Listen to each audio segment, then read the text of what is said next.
I think after this week's episode of Tower of God, many are probably going to really see what the series has to offer. The Crown game is turning out to be the first real major arc of Tower of God, and it is kind of showcasing some deeper themes, other stuff going on besides Bam having to climb the tower and find Rachel. One of the big examples of this is the whole 13th month weapons series, which was kind of talked about within this episode, and I think it's fitting to kind of discuss that first, since it's so intertwined with Bam and what's been going on since the first episode.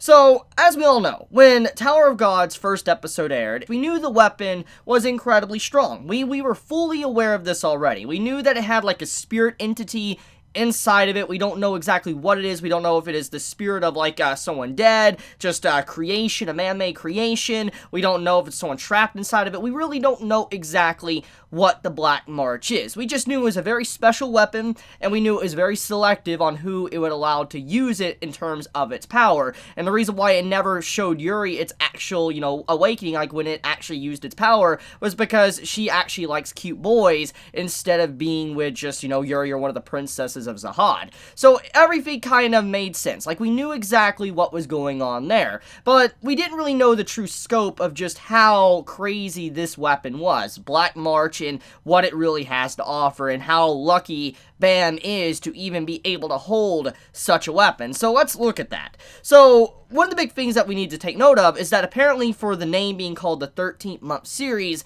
that means that there's obviously only 13 of these weapons, which most likely represents every single individual month, like for instance January, February, March, April, May, June, July, all that stuff. Basically, it's all the months. Now, obviously, we as individuals a part of the real life, we know for a fact there's only 12 months. The last month of every year is December. So when it says 13-month series, we don't necessarily know what that means, which basically implies that the world that Tower of God is taking place in isn't necessarily Earth. Now, I know many are going to say, obviously, they're in like a fantasy world, etc., but this is kind of important a little bit for world building, because when it comes to a lot of stories, typically a lot of stories like to throw fantasy themes or, sci-fi themes on Earth, but it's very clear that this isn't necessarily Earth for there to be apparently 13 months within the year for this, series. So they're all definitely on a different universe, a different world, etc. So that adds a little bit of a realm of world building to the story. Now, I know it's not relatively that important overall in the grand scheme of things,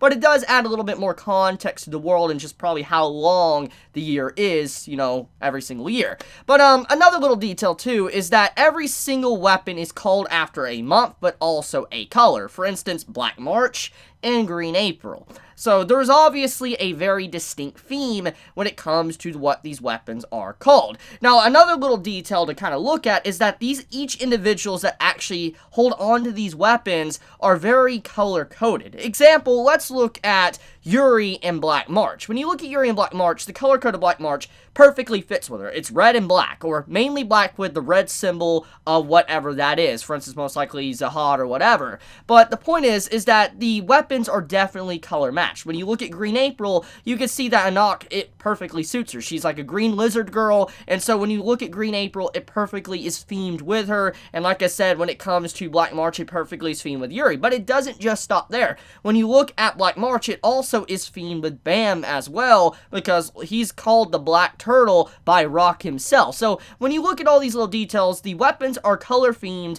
and also they match the person they're with. So it's unique. It's very unique. It's very simplistic, but it is definitely interesting nonetheless. So to carry forward on, there's little details that were definitely revealed to those that are newcomers to Tower of God. One of the big ones is that Black March was quivering or shaking when we had to get in close contact to Green April. Now, it's very clear that before everything happened within this episode, it never just, actually showcased that level of power. Black March acting like it did, and also Anak and Green April acting like it did. We never actually got to see anything like that yet, even though they have technically been in close proximity to each other. So the only reason why most likely Black March reacted the way it did was because Anak kind of activated her weapon, turned it into a whip, and had crazy range to kind of strike at everybody within the entire throne room. So these these weapons can obviously sense each other. They know where they're at a given time. So there is some form of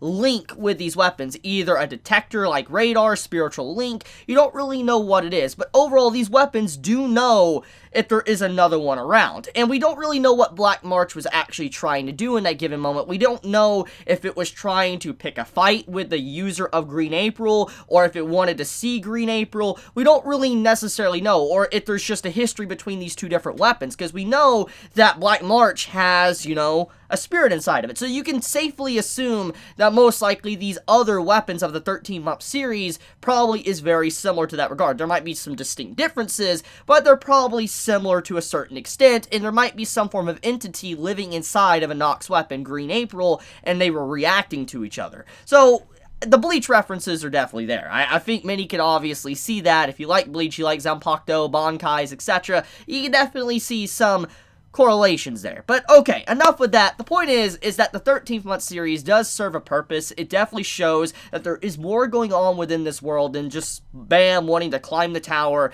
and find Rachel. There is definitely something else, something bigger going on behind the scenes that we really don't understand the full scope of yet. So let's get into Anak as a character. Now, we already saw slightly her introduction in the previous episode. She was a badass. The way she reacted to certain individuals and how her fighting skill was, it was definitely crazy good. But this episode serves to show just a little bit more about her character, her personality, and where she kind of stands in terms of the pecking order. So it's clear that when it comes to her holding Green April and her sitting on the throne like she did at the end of last week's episode and throughout the majority of this episode, there is some symbolic weight to that. We know for a fact that, you know, you have to go through certain selection and like a certain competition to be able to be selected as a princess of Zahad. And obviously these princesses of Zahad are given these weapons. So you can kind of correlate that most likely that is kind of what Kun was going through when he was dealing with his family, is that an individual of his family managed to win a weapon and become an official princess of Zahad. And so there's probably only 13 princesses with these weapons bestowed upon them, and it makes you wonder why. Like, why are they given these weapons? Why are the weapons reacting to each other? And what are they necessarily fighting for? Is it just a gift? What is it really?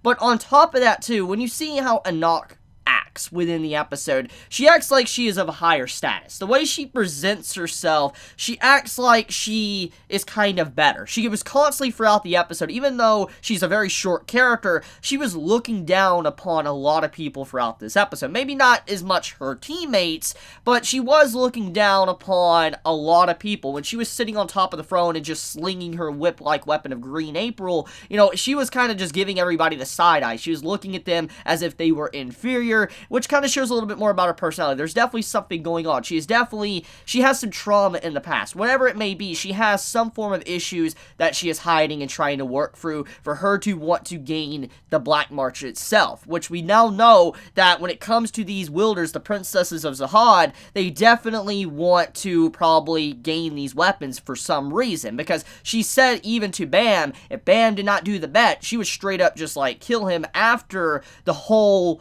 crown game is done. So it definitely proves that you cannot just like take this seriously. Whatever is going on with these weapons, they're important. Very, very important, and it might lead to the fundamentals of why they are given these weapons in the first place. So okay, besides Anak, we also have the element of Kun and his bag. So I think this one is going to really blow a lot of people away, because I know for a fact it did me when I was reading the webtoon for the first time, and I constantly saw the gag with, you know, Rock, how he was eating, he kept eating, and Kun constantly kept giving him snacks. The man kept eating constantly, and you're just like, okay, it's obviously a comedy gag, so how is Kun having so much chocolate or whatever in his bag, being able to give it to Rock? But then, this episode kind of reveals that there is more clarity to that gag, that comedy gag. The reason why Kun was able to give Rock so much chocolate was because his bag apparently has the capabilities of creating duplications. Now, we don't really know the full extent of what these duplications are. It's not really been clarified, there's no rules given, etc., but it's very clear that Kun's bag is able to duplicate stuff. It's very durable, able to duplicate stuff, store things, etc., and he was able to duplicate the crown itself, and if you look at both crowns,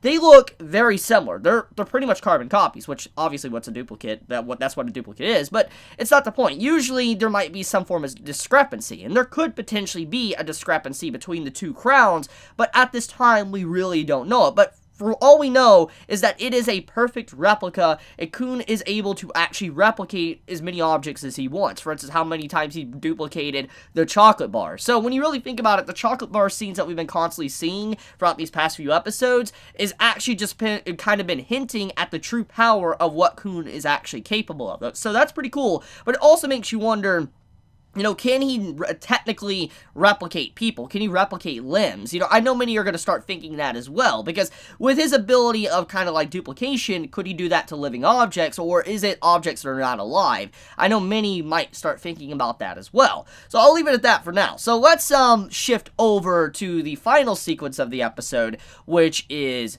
Rachel. So Rachel, it's clear now that Rachel, or someone at least that looks like Rachel, has appeared and is straight up saying it's a-okay to kill Bam, everyone out there in the Crown game. So I think this is going to lead to many start to wonder, scratch their heads and think about the situation. You got to look at what position Rachel is currently in. So Rachel, if it is Rachel, okay, you got to imagine from her perspective. If she was to say, don't kill so-and-so out there, it would make her team think like, oh, are you afraid, you weak, etc., you have this attachment. They might use that against her or even kill her, because we don't really know technically how that team really is. We know they're very bloodthirsty. From what we saw when, you know, they managed to arrive to this Crown game, the reason why the Crown game happened in the first place, we know for a fact that they were bloodthirsty. There was a lot of blood everywhere. So we know for a fact that if Rachel is saying basically everybody can die out there, she's saying that for the sheer fact that she's probably afraid for her life. She probably can't say anything or she will die too. So she's in a bad situation. Very clear that that's probably what's going on. But it's also not just that too. How is she going to react if Bam is about to die? Is she going to legitimately try to stop it? Is she going to say something? There is a lot of questions, and on top of that, we can see that Bam and Rachel's relationship, with a little bit more flashbacks within this episode, is definitely, there's more going on between them. For instance, Rachel's like, you should never betray a girl, it's the ultimate dishonor, like, you know, it's like you're the worst person ever in existence, and Bam said he would never betray her. There is definitely a lot of setup between these two characters, and it does make you wonder where the story is going with that plot point, since Rachel's technically the main reason why Tower of God started in the first place, because Bam is searching after her.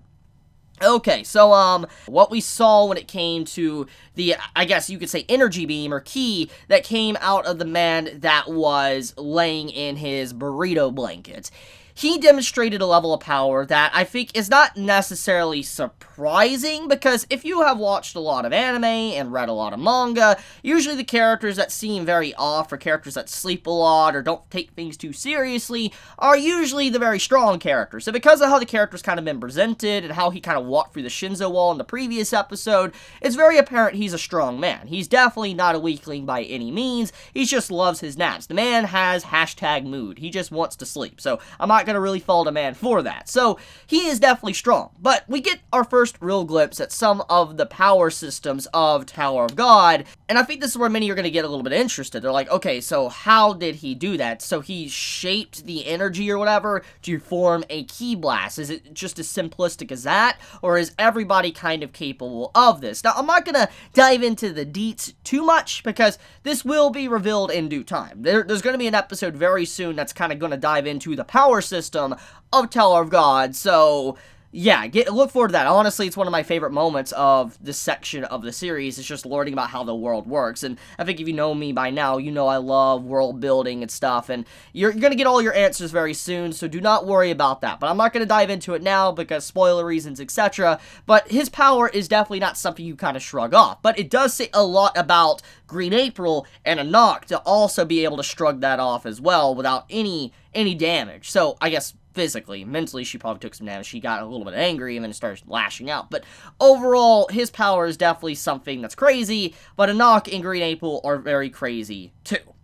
Okay, what else is left to discuss? Let's see here. We just discussed that. I really don't think there's really much left to discuss, so I want to leave it at that. But I love you guys. You have a wonderful day or night wherever you live. If you enjoy my content, please subscribe. If you like this video, please leave a like. And with that, I love you guys. Be safe. Chibi out.